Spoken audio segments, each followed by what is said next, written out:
लोग अपने घरों की छत पर खड़े होकर ईद के चांद का इंतजार कर रहे थे कि जैसे ही चांद नजर आए वो ईद की तैयारियां शुरू करें। और आखिरकार लोगों का इंतजार खत्म हुआ और चांद नजर आ गया। अब्बू जान मुबारक को ईद का चांद नजर आ गया है। इस बार कुर्बानी में कौन सा जानवर ज़िबा करने का इरादा है आपका? बेटा इरादा तो अच्छे बड़े जानवर को ज़िबा करने का ही है, लेकिन मैं सोच रहा हूँ इस बार ईद अपने भाई के घर जाकर करें। तुम्हारा क्या इरादा है बेटा? अब्बू जान कुर्बानी का मजा तो अपने घर में ही आता है। वहाँ तो सारे लोग बहुत ज्यादा अमीर हैं। हम गोश्त कहाँ पर बांटेंगे? यहाँ तो ये फायदा होगा कि यहाँ बहुत गरीब लोग हैं। हम सारा गोश्त उन गरीबों में बांट देंगे जाकर। हाँ अब्बू जान बिट्टू ठीक कह रहे हैं, हम यहाँ पे ही कुर्बानी करेंगे, बहुत मजा आएगा कुर्बानी करने का। उसी गांव में एक और फैमिली भी थी जिसे सिर्फ लोगों को दिखाकर कुर्बानी करने का शौक था। अजी सुनते हो, चांद नजर आ गया है। अब ऐसे ही बैठे रहना है या कुर्बानी के लिए भी कोई जानवर लेकर आना है? हाँ हाँ जरूर लेकर आएगी कुर्बानी के लिए जानवर। तू परेशान क्यों होती है? मैं तो ये बात सोच सोच कर परेशान हो रही हूँ कि इस बार आपके पास पैसे तो है नहीं, तो कुर्बानी का जानवर कहाँ से लेकर आओगे? फिक्र न कर, मैं इस बार मीठे भाई को बोलूँगा कि आप मेरे हिस्से के पैसे दे, फिर बाद में मैं आपको दे दूंगा। ठीक है, अब जल्दी से जाकर बात करो उससे। फिर वो दोनों मियाँ बीवी मीठे के पास आते हैं। मीठे भाई चांद नजर आ गया है, कौन सा कुर्बानी का जानवर लेना है इस बार? भाई हर बार की तरह बड़ी गाय खरीदेंगे, छोटा जानवर ले तो उससे इज्जत का सारा फलूदा निकल जाता है। हाँ मिठे, देखा नहीं था पिछली बार जो तू छोटी सी गाय उठा के आ गया था तो कुलसूम ने कसम से मुझे बहुत बेइज्जत किया था। इस बार बहुत बड़ा जानवर लेके आई, कसम से उनकी नाक से धुएं निकलवा दे दूंगी। हाँ हाँ बेगम तू फिक्र न कर, इस बार भी बड़ा जानवर लेकर आएंगे, तू टेंशन न ले।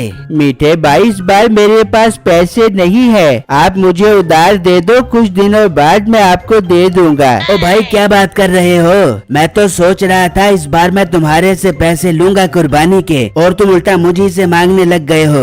मीठे भाई मजबूरी है, अब क्या करे, कुर्बानी भी तो जरूरी है, वरना पूरे खानदान में नाक कट जाएगी। नाक कट जाएगी तो क्या तुझे पैसे उधार दे दे बे? तू अपनी जमीन बेच दे, कुर्बानी के लिए बंदे को पता नहीं क्या क्या कुर्बानियाँ देनी पड़ती हैं। हाँ भाई नसीबो ठीक कह रही है, तू अपनी जमीन बेच दे, जमीन तो दोबारा बन जाएगी। एक बार नाक कट जाए तो फिर इज्जत वापस नहीं आएगी। ठीक है भाई, इसका मसला भी हल कर लेंगे, पहले मंडी चलते हैं, जाकर जानवरों के रेट देख कर आते हैं। फिर वो दोनों मंडी के लिए निकल जाते हैं तो वहाँ एक बहुत बड़ी गाय खड़ी होती है। क्या कमाल की गाय है, कसम से इसकी कुर्बानी करेंगे तो हर तरफ गोश्त ही गोश्त बिखर जाएगा।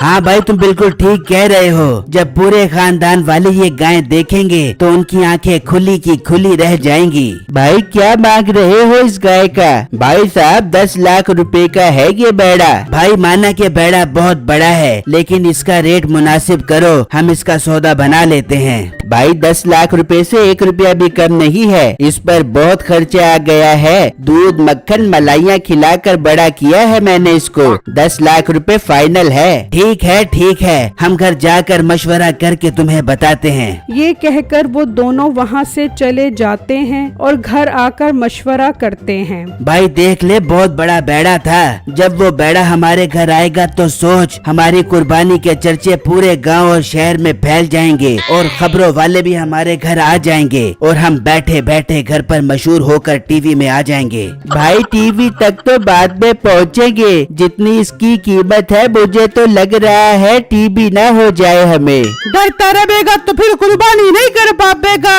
और अपनी इज्जत सारी खाक में भी ले जाएगी। मेरी बात मान, अपनी जमीन बेच दे, मैं बाद में तुझे अपने सोने का हार बेच के जमीन दिलवा दे दूंगी। अच्छा मैं राजी हूँ जमीन बेचने के लिए, हम कल ही वो गाय खरीद आएंगे। वहाँ बिट्टू की बहन खुशी खुशी बिट्टू के पास आती है। बिट्टू भाई अब्बू आ रही है। आप उनके साथ जाकर कुर्बानी की गाय ले आए। हाँ हाँ, तुम बेफिक्र हो जाओ, बाबा जैसे ही आते हैं हम फौरन गाय लेने चले जाएंगे। चलो बिट्टू बेटा, मंडी चलते हैं गाय खरीदने के लिए। जी अब्बू जान, ठीक है, पर अब्बू जान इस बैग के अंदर क्या है? बेटा इस बैग में 10 लाख रुपए हैं। अगर हमें कोई अच्छे जानवर पसंद आ गए तो 2-3 जानवर ही खरीद लेंगे। जी ठीक है अब्बू जान, मतलब इस बार हम बहुत सारे जानवरों की कुर्बानियाँ करेंगे अपने घर के ऊपर।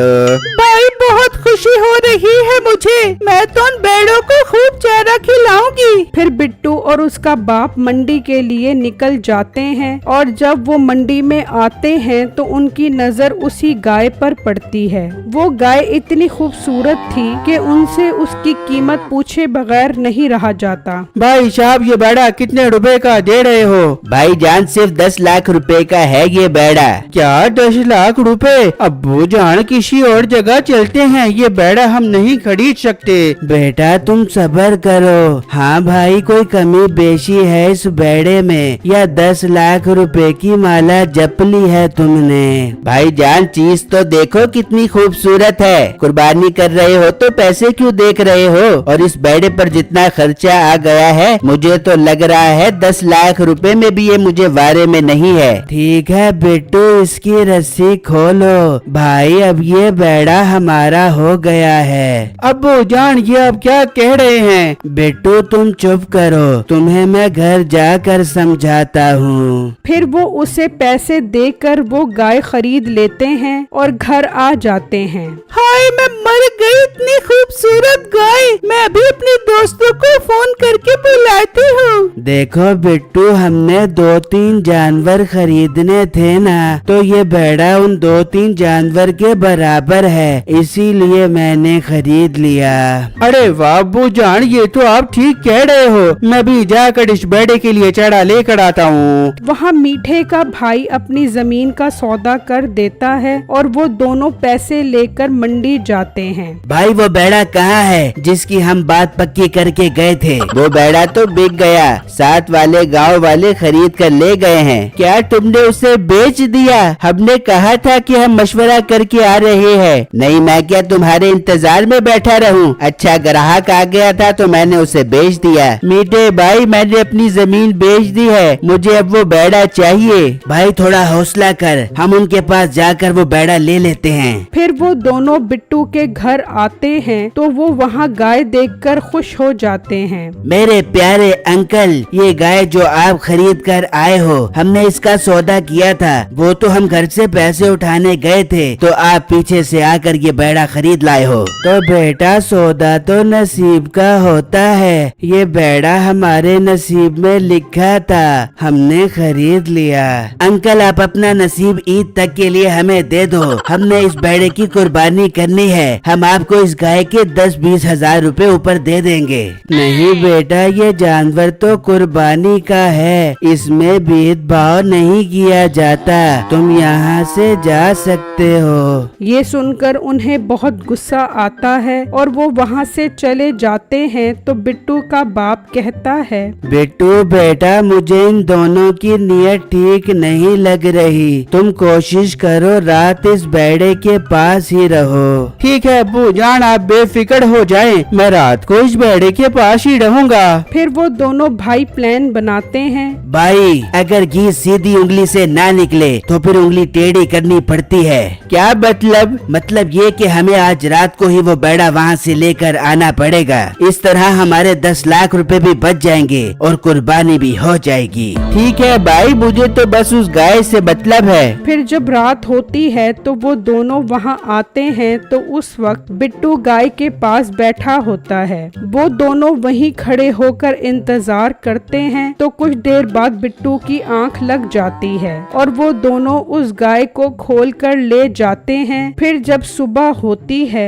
बिट्टू गाय कहाँ है? अब्बू जान, रात तो वो बेड़ा यहीं पर था, ये हमारा बेड़ा कहाँ चला गया है? बिट्टू तुम्हारी गफलत की वजह से वो गाय चोरी कर गए हैं। अब्बू जान, मुझे माफ कर दे, मुझसे गलती हो गई। अब हम अपनी गाय वापस कैसे लेकर आएंगे? फिर अचानक बिट्टू की नजर जमीन पर गाय के कदमों के निशान पर पड़ती है। अब्बू जान, ये तो हमारी गाय के पाँव के निशान हैं। अगर हम इस निशान का पीछा करें तो हम गाय तक पहुंच सकते हैं। फिर वो उनके कदमों का पीछा करते करते मीठे के घर पहुंच जाते हैं तो वहां उनकी गाय खड़ी होती है। वो वहीं पर पुलिस को बुला लेते हैं और मीठे और उसके भाई को पकड़वा देते हैं और गाय वापस घर ले आते हैं। इस तरह उनकी कुर्बानी की गाय भी बच जाती है और मीठे और उसके भाई को भी सजा मिल जाती है। मेरी वीडियो को लाइक और मेरे चैनल को सब्सक्राइब कीजिएगा।